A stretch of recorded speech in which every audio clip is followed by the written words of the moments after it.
The Bridge House Estates. Wickren London Bridge on behalf of the City of London Corporation made a great deal of money from the tolls, and they were keen to keep it that way. In 1664, when King Charles II started making plans to build his own bridge over the Thames, the city corporation persuaded him to forget about it with a free loan open brackets massive bribe closed brackets of £100,000.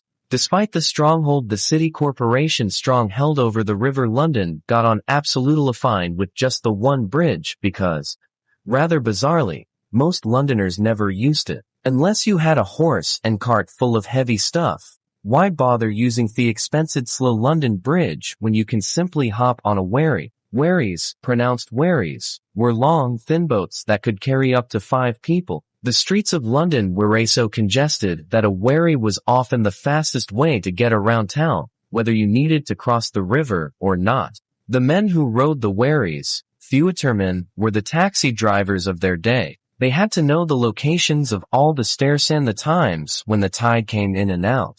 In their heyday, there were more than 10,000 of them on the river, and so London remained merrily monobridged throughout the 13th, 14th, 15th, 16th, and 17th century, and that was fine by everybody until, in 1720, the Prime Minister Robert Walpole was in a rush to get back to Westminster for an important debate in Parliament after visiting the King. When he arrived at the Fulham Horse Ferry, the watermen were having a pint in the opposite side of the river, and they refused to come across until they'd finished their drink.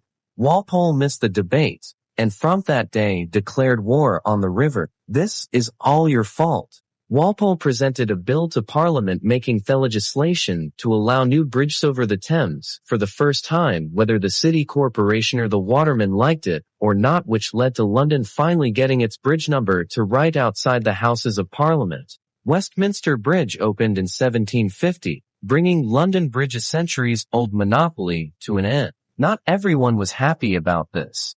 The city corporation demanded compensation, so the Crown gave them compensation, which they used to get revenge on Westminster by building Blackfriars Bridge in 1769, giving Londoners a whopping 3 bridges to choose from. Crossing by bridge had now become a lot easier and faster, and more normal than crossing by wherry. This was bad news for the watermen, who were already having a really tough time with closure of the theaters on the South Bank. It was the beginning of the end for the wherries. Hundreds of years later, the company of watermen and lightermen is still around today, and they still stage. How's that going for you? London was growing up.